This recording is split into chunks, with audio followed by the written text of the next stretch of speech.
charges for, this every 6 times, and, they got So two we that can know what just they're agree to doing. move forward with this, but it'll have to come back. It'll have to come back For to us at the next approval of meeting. the contract.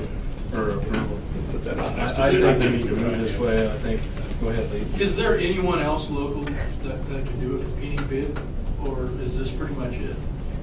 I don't know, to be honest with you. Now, they used be- To offer this level of service locally, I don't think so.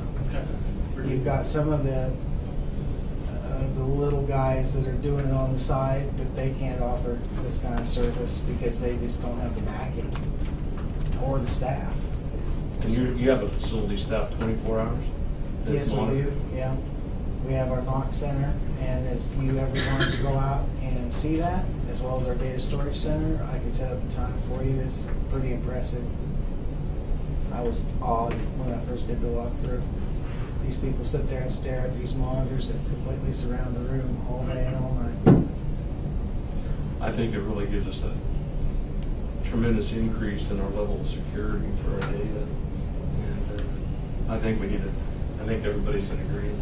Let's get it on the agenda for next meeting, and we'll try to move forward if everybody agrees. And if you have any questions or would like some more information, feel free to give me a call. Thanks, Cheryl. Thank you. Thank you, Cheryl. Yeah. Next item on the agenda, I think we have Rachel Millay here to address this from the library about discuss 2-hour parking signs by the library. Well, thank you for having me here tonight. I'm going to turn it right over to my library board president, Keith Bottrell. He's been working with various people around here. To make a long story short, we're having some access issues to physical library space. And so in discussions several months with the library board, we've come up with some ideas on how to make access easier at the library. What we came up with, we threw all sorts of ideas out there, including having library only, which to me was just kind of poking a stick at the tiger. What we'd like to do is just have 3 stalls designated as 2-hour parking. To go ahead and throw the elephant out here in the room, the problem was with the Alternative Learning Center. There are several days a week when they apparently have everybody in there for whatever it is they do there.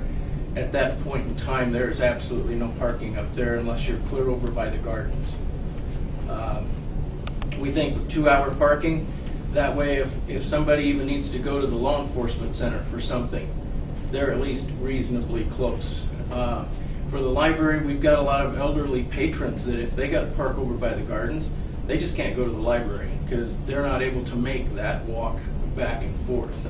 I will say this also includes young families. If you've got toddlers or strollers, you don't want to be walking across the street from even the asphalt parking lot that's across the drive there. So it's really important to us to have those spaces in front of the library free for library parking.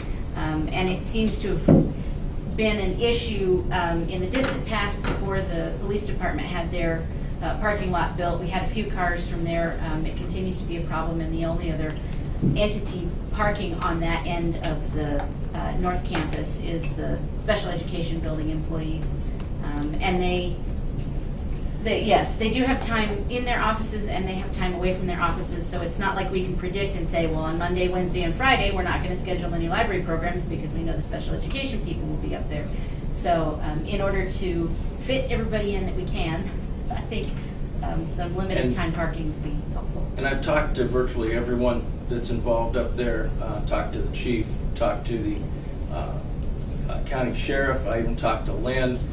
We've attempted to get hold of Karen Nimchek, have not gotten a reply back from her, I think for obvious reasons, but we just think that 3 parking spaces of 2 hours is an easy fix. That way, if you're up there for all day, if you want to go out and play musical chairs every 2 hours, well. Lloyd had a question. How do you propose to monitor that? Well, I talked to Dave Elam about that, because that was one of our concerns is we don't want to put 3 signs up there and then nobody just pays any attention to it. Dave's answer was, if the council tells me to enforce it, I will enforce it. Matt, you got a question? Yeah, you're asking for 3 stalls out of a total of how many stalls are up there? 20. There are 20 parking stalls anytime. There are also 4 handicap stalls in that concrete area up there. Does that include the parking lot? No, that does not include the asphalt lot, which I believe that can handle 30 vehicles in there. Is 3 enough? Well, we're hoping so. And for the majority of the time, it should be enough. We don't want to just say, nobody else can park up here. There are too many other entities up there who need parking access just like we do. We're hoping that 3, that the people can work with that and actually get us by. And I think 3 stalls visually takes up the rest of the space where the building sits, to the edge of the building, so. I've experienced what they're describing, so yeah. Do we need to do an ordinance to do that? Yes, yes, you do. And I have talked to Click about the signs. We have the signs available. We can install them. But we will need to bring an ordinance for the council to adopt before we can enforce it. Let's bring that to the next council meeting also. Lloyd, you have a question? Yeah, Kansas was on the agenda. If an officer from the police department would have been here, I'd have a question about, I see they're still using those parking spaces, and we pay for half of the parking lot around on the other side of the building. I'm wondering why they still use that. I will say something to the police chief about that because I know where he wants the officers to park and it's not out there. Dave, I talked to both Dave and Doug, and they both told me, if one of our people is a problem, let us know. They won't be. Yeah, I've talked to the police chief about it. One last little thing, I did do a quick check before I left work today, and over half of the city council does not have library cards. I promise I don't bite. Please come up and see me sometime. I'll give you a behind-the-scenes tour. Which one you guys? I got one.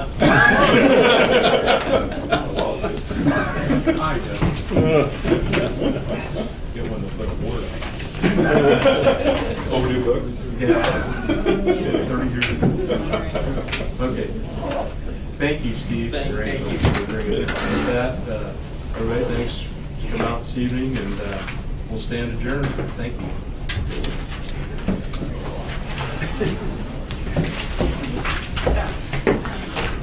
Next. Is the police monitoring that? See you later. See ya. Uh-huh. No. Should be me, but-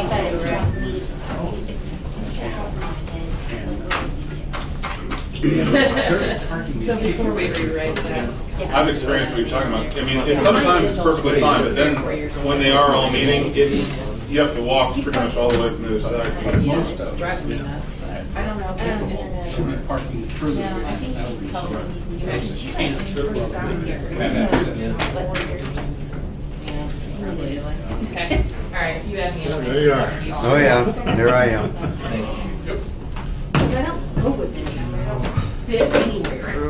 So with you, the So which best. is when We haven't had an interview since Thank you came on Zoom. No, Well, call me sometime. I should. Okay.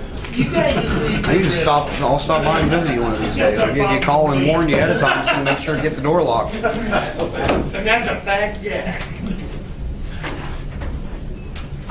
So what's your problem? Well, I need